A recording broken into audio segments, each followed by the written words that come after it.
Eu sou a Carol Nogueira e esse é o Item Mais da CNN.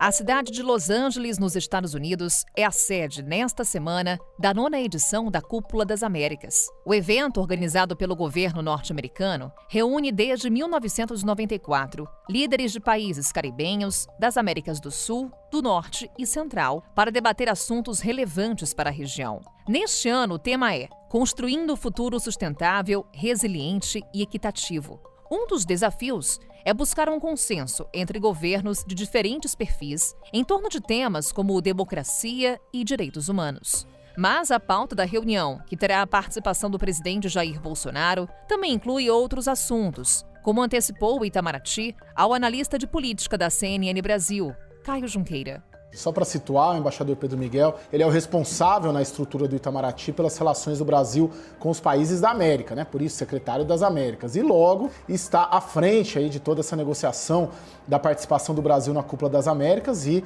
obviamente, do encontro também do presidente Jair Bolsonaro com o presidente dos Estados Unidos, Joe Biden. Tem um documento específico, sim, sobre democracia, intitulado Democracia e Direitos Humanos, que é bem amplo, segundo ele, trata de eleição, trata de garantias de direito de minorias, respeito às instituições e, segundo ele, o Brasil não tem o menor problema em ser signatário deste documento. Assim como será signatário também dos outros documentos sugeridos pelos Estados Unidos nessa cúpula, que vão tratar sobre transição energética, saúde pós-pandemia, transparência digital e tem também alguns documentos paralelos, um deles ele me citou, sobre imigração. A cúpula em Los Angeles também desperta grande expectativa no Brasil para o primeiro encontro bilateral entre os presidentes Joe Biden, dos Estados Unidos, e Jair Bolsonaro.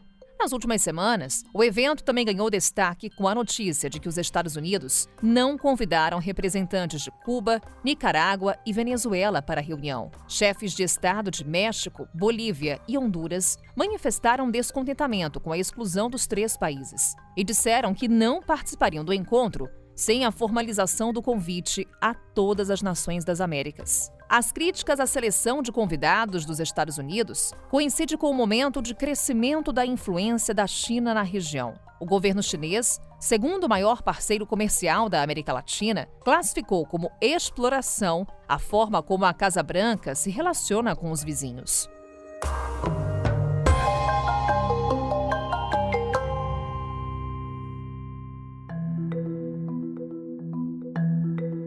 Afinal, o que a Cúpula das Américas representa para o mundo? Quais são as mensagens que poderão surgir desse encontro? Para responder a essas e outras questões, conversamos com Renan de Souza, editor de internacional da CNN Brasil, meu parceiro de todas as noites do Agora CNN. Renan, é sempre muito bom falar com você, à noite no Agora e também aqui no Item Mais. Bem-vindo mais uma vez. Olá, Carol. Muito obrigado pelo convite. Mais uma vez aqui no Item Mais, é um prazer. Meu parceirinho de todas as noites, então a gente fala bastante sobre esse assunto, a gente sempre troca figurinha, principalmente das relações dos Estados Unidos. Daí, Renan, começamos a nossa conversa falando sobre a importância dessa Cúpula das Américas. A gente lembra que na última cúpula, em 2018, Donald Trump não foi a Lima, no Peru, primeiro líder americano a faltar ao evento. Isso coloca um peso maior à cúpula deste ano, um peso maior para Joe Biden? Carol, exatamente, um peso maior, eu vou explicar por quê. Porque a Cúpula das Américas, qual a importância dela, né? Ela foi criada ali na década de 90 e até em 1994 houve a primeira Cúpula das Américas, né? Que foi em Los Angeles. Então, a Cúpula das Américas passou por outros países até então e agora está voltando para os Estados Unidos. Então, é um momento simbólico, expressivo, muito importante para os Estados Unidos eles sediarem mais uma vez essa Cúpula das Américas, né? Isso acontece depois da presidência do ex-presidente Donald Trump, que foi marcada por uma postura que ele deu às costas para a América Latina. Donald Trump usou muitas palavras graves contra países da América Latina, xingou imigrantes latinos. Então, é um momento em que Joe Biden quer fazer o restart dessas relações dos Estados Unidos com países da América Latina, porque a visão em muitos países da América Latina, especialmente aqueles de governos de esquerda, é que os Estados Unidos tratam a América Latina como quintal, como a zona de influência automática. Então é um momento em que Joe Biden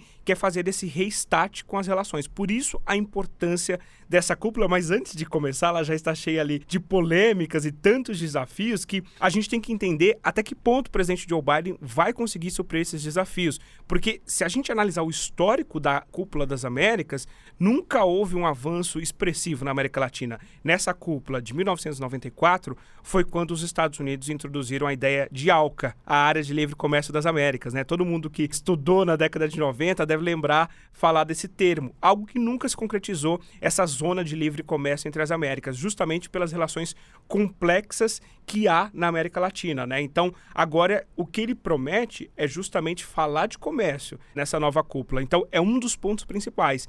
E esse é o grande desafio dele agora. Essa complexidade, esse desafio do restart, Renan, ele fica muito concretizado quando a gente observa a lista de convidados para essa cúpula. E aí a gente percebe a ausência de alguns países. O que isso sinaliza sobre as relações entre os Estados Unidos e os países das Américas? Você falava há pouco, o presidente Donald Trump, de certa forma, deu as costas para a América Latina principalmente. Qual que é o momento atual e como Joe Biden pode, nesse momento, traçar de fato uma nova história, traçar um novo momento para essas relações?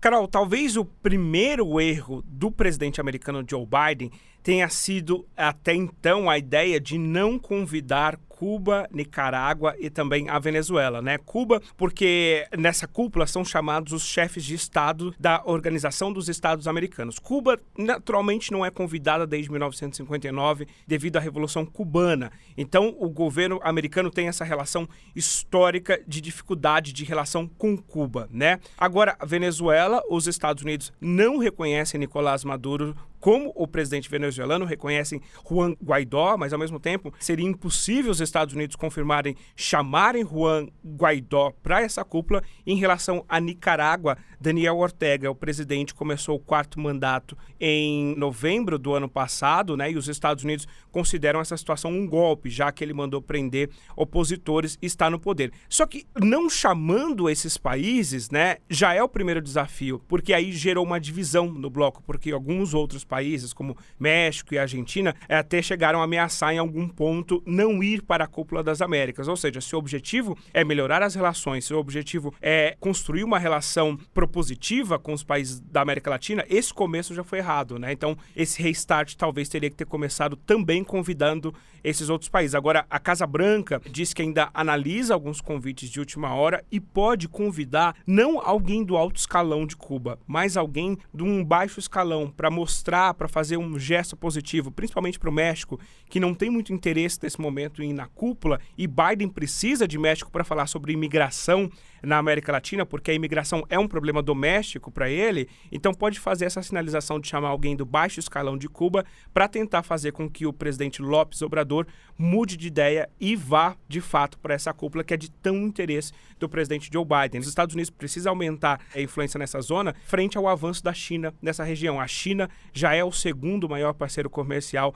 da América Latina, atrás apenas dos Estados Unidos, né? Daí a intenção de Joe Biden de assinar 5 declarações de intenções políticas durante o evento, durante a Cúpula das Américas. O que prevêem essas declarações, Renan? Carol, a Cúpula das Américas historicamente tem essa missão de, ajudar no desenvolvimento coletivo, econômico, social e político dos países da América Latina. E dessa vez não é diferente. Os Estados Unidos querem avançar nesse sentido. O principal tema de destaque dessa vez é o comércio. Joe Biden quer discutir a questão do comércio na região. A Casa Branca não deixou muito claro como isso vai acontecer, né? Já que, como eu dizia, a ALCA nunca saiu do papel, né? Então os Estados Unidos têm essa dificuldade de negociação. Mas pode utilizar o acordo de livre comércio entre México, Canadá e Estados Unidos para tentar alavancar o comércio entre os países da América Latina, e pode usar relação de comércio bilateral com alguns outros países para conseguir esse novo momento. A Casa Branca disse, o presidente Joe Biden disse, que quer fazer uma nova agenda de comércio com a América Latina, mas não está muito claro como isso vai lidar, né? Agora ele também quer analisar questões no pós-Covid-19, como pode acontecer colaboração entre esses países, além de, por exemplo, questões ambientais, né? Questões ambientais é um fator importante, vai ser tema deste ano desta Cúpula das Américas e por isso é a importância tão grande do Brasil nesse evento, né? Daí o presidente Joe Biden mandou, inclusive, um conselheiro para o Brasil para convencer o presidente Jair Bolsonaro para ir para a cúpula, porque o Brasil fala muito, tem uma importância global enorme, expressiva quando a gente fala de meio ambiente. Então você vê o tamanho e interesse do presidente Joe Biden de olho nessa cúpula, de mandar alguém para entregar o convite pessoalmente para Jair Bolsonaro, para mudar a ideia dele, para fazer com que ele vá para essa cúpula, né? Então você percebe toda essa agenda americana vai ser colocada na semana que vem, de 6 a 10 de junho, lá em Los Angeles, com os países da América Latina, Carol. Vamos falar então mais sobre a participação do Brasil nesse encontro no segundo bloco. Por enquanto, Renan de Souza, obrigada mais uma vez. Eu que agradeço, Carol. Obrigado. Tudo de bom. Para você também. Um abraço. Como citamos no primeiro bloco, o presidente Jair Bolsonaro aceitou o convite para a Cúpula das Américas e terá o primeiro encontro bilateral com o presidente norte-americano, Joe Biden. Em 2020, Bolsonaro manifestou apoio ao candidato à reeleição, Donald Trump, contra Biden. Questionou a lisura do processo eleitoral nos Estados Unidos. E foi o último líder do G20 a reconhecer a vitória do democrata. Quase 2 anos depois, o discurso é de conciliação. Jair Bolsonaro afirmou, abre aspas, será uma reunião bilateral reservada em que a gente vai reatar para valer nosso relacionamento. Os governos são passageiros, mas os países são eternos. Há interesse dele, Joe Biden, em conversar conosco. Nós temos um bom relacionamento com todos os países. Dialogamos com a Rússia, com a Coreia do Sul, Japão, Israel, enfim, com todos.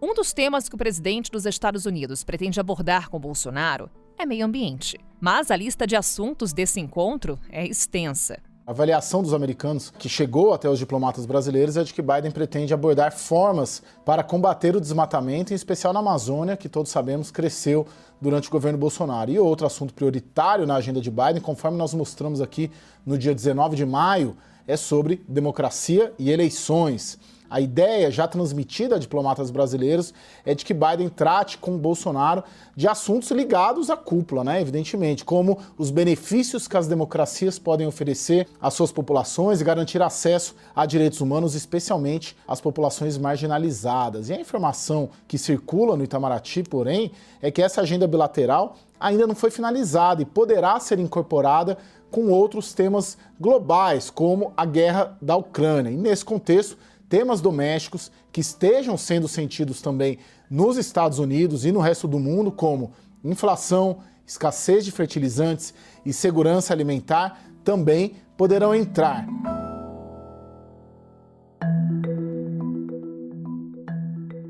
O que esperar então desse encontro entre Joe Biden e Jair Bolsonaro? Sobre isso que a gente conversa agora com o Maurício Santoro. Ele é professor de Relações Internacionais da Universidade do Estado do Rio de Janeiro. Professor Maurício, muito bom lhe ter aqui no Item Mais. Bem-vindo.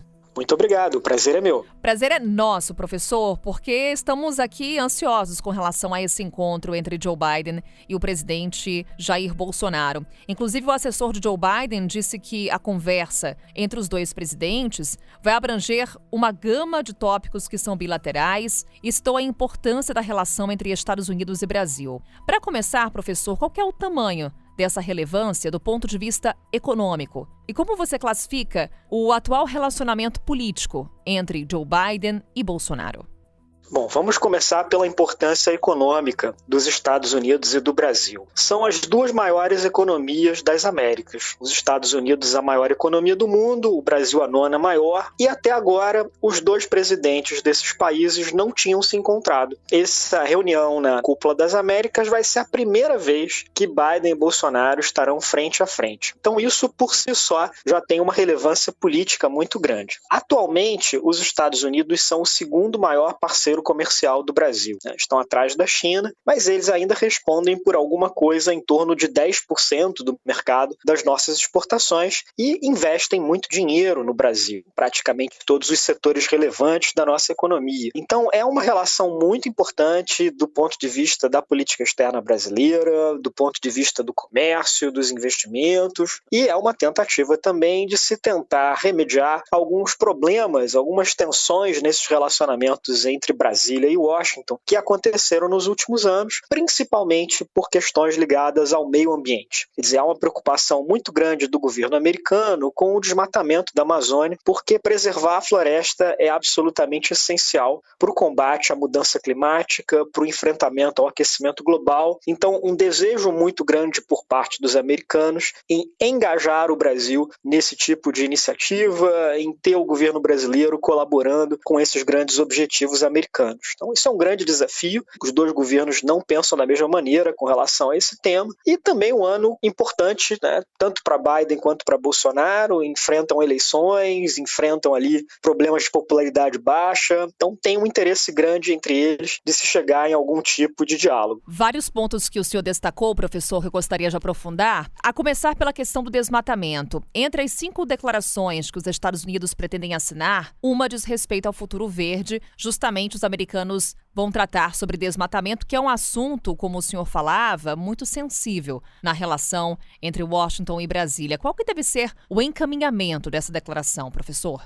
Bom, o mais provável é que nós tenhamos algum tipo de compromisso vago por parte do governo brasileiro de colaborar para a preservação da Amazônia, de reconhecer a importância da floresta para esforços climáticos globais, mas sem que isso represente algum tipo de meta quantitativa de curto prazo, algum tipo de pressão imediata sobre o governo Bolsonaro. Acho que a ideia seria muito mais ali chegar num acordo com relação a alguns princípios básicos que podem guiar essa relação. Isso é muito importante para os Estados Unidos nesse momento, também para outros países, né, também para as nações europeias, por exemplo, mas se os americanos conseguirem trazer o Brasil para essa iniciativa, conseguirem estabelecer algum tipo de parceria com relação a esse tema, tudo ficará muito mais fácil para eles, inclusive também no engajamento de outros países da América Latina. Como falei há pouco, Maurício, além da questão ambiental, o próprio assessor de Joe Biden destacou que o encontro deve abranger uma gama de tópicos que são bilaterais. Quais são esses assuntos que devem dominar as conversas e que, principalmente,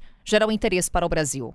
Sempre existe uma pauta econômica muito forte nesses acordos, principalmente no sentido de facilitar o comércio entre o Brasil e os Estados Unidos. Por exemplo, diminuir a burocracia necessária para importação e exportação, ter ali uma sincronia maior das leis tarifárias dos dois países, das leis tributárias, para que o mesmo produto não precise pagar imposto 2 vezes. Esse tipo de coisa sempre aparece nesses encontros e são boas iniciativas, são importantes. Elas ajudam também a fortalecer uma relação de confiança e gerar benefícios econômicos. Então a gente pode esperar também algo nessa área. Como que o processo eleitoral brasileiro deve também aparecer nesse encontro, nessa cúpula, professor? Bom, 2022 é um ano eleitoral tanto no Brasil quanto nos Estados Unidos. E o presidente Biden e o presidente Bolsonaro enfrentam alguns desafios semelhantes. Por exemplo, os dois são chefes de governo com popularidade bastante baixa, em torno ali dos 30 e muitos por cento, abaixo de 40%, o que torna esse ano um ano difícil para eles. Eles precisam de vitórias políticas expressivas. No caso do Biden, uma eleição legislativa, né, definir ali a maioria do Congresso americano. No caso do Bolsonaro, é algo ainda mais duro, mais difícil, que é uma campanha de reeleição. E se eles tiverem vitórias diplomáticas, se eles tiverem grandes ganhos na sua política externa, isso ajuda. Então é do interesse deles, como tanto os Estados Unidos quanto o Brasil são países importantes um para o outro, que haja ali pelo menos um certo espírito de entendimento. Nenhum deles gostaria de sair desse encontro parecendo que não ganhou nada, que antagonizou um outro presidente importante nas Américas. Então há esse certo clima ali que pode gerar um nível melhor de diálogo, que até agora foi muito difícil, foi muito complicado, tem essas divergências todas relacionadas ao meio ambiente e também o custo político para o presidente Bolsonaro de ter apoiado o ex-presidente americano Donald Trump, inclusive endossando ali as críticas de Trump ao sistema eleitoral americano, acusações de fraude nas eleições. Tudo isso causou um enorme desgaste com o governo Biden, que até agora ainda não foi superado. Ou seja, Maurício, a depender do saldo dessas conversas entre Biden e Bolsonaro, o presidente brasileiro pode se beneficiar ou se prejudicar nessas eleições, ou relações internacionais ficam num segundo plano para o eleitor brasileiro. Neste ano, o grande tema da eleição no Brasil é a economia, sem sombra de dúvida, né? Por todas essas condições muito duras que nós estamos enfrentando, de inflação, de desemprego, do aumento da pobreza. Então, o peso das relações internacionais vai ser pequeno na disputa presidencial de 2022, mas pode gerar momentos importantes. Seria relevante para Bolsonaro conseguir um bom nível de diálogo com os Estados Unidos, poder se apresentar para os seus eleitores como alguém que tem essa interlocução, porque o que nós vimos até agora é que a diplomacia de Bolsonaro para os Estados Unidos foi baseada num relacionamento muito pessoal dele com o ex-presidente Donald Trump, com apoio àquele movimento político partidário do Trump, e que Bolsonaro não conseguiu lidar bem com o Congresso americano ou com o Partido Democrata, que antes estava na oposição, mas agora é governo. Então, poderia ser algo vantajoso para ele se ele estiver disposto a fazer concessões para os americanos. Mas o mais provável é que a gente tenha algumas declarações apenas muito vagas dessa reunião,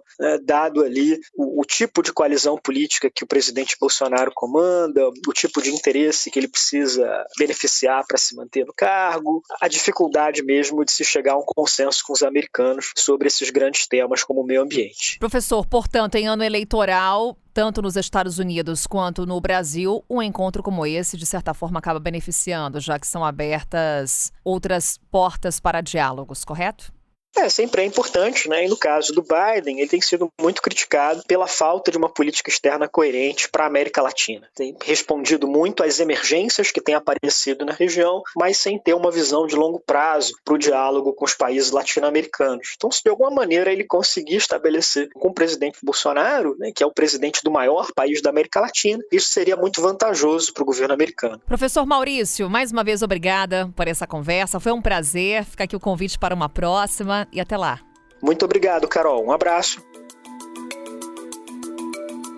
E tem mais, claro, segue monitorando a Cúpula das Américas e outros destaques do mundo e do Brasil. Nós ficamos por aqui, mas amanhã estamos de volta com outro tema. Até lá. Com a minha apresentação, Carol Nogueira, este podcast foi produzido pela Maremoto para a CNN Brasil. Roteiro e pesquisa, Lucas Scherer. Pauta e produção, Danilo Santana. Edição e sonorização, Tamires Pistorese. Coordenação geral, Paula Weinberg e Felipe Gomes. Coordenação de produto, Verônica Schneider. Coordenação editorial, Diego Toledo. Você também pode ouvir o Item Mais no site da CNN Brasil. E aproveite para conhecer os nossos outros programas em áudio. Acesse cnnbrasil.com.br/podcasts.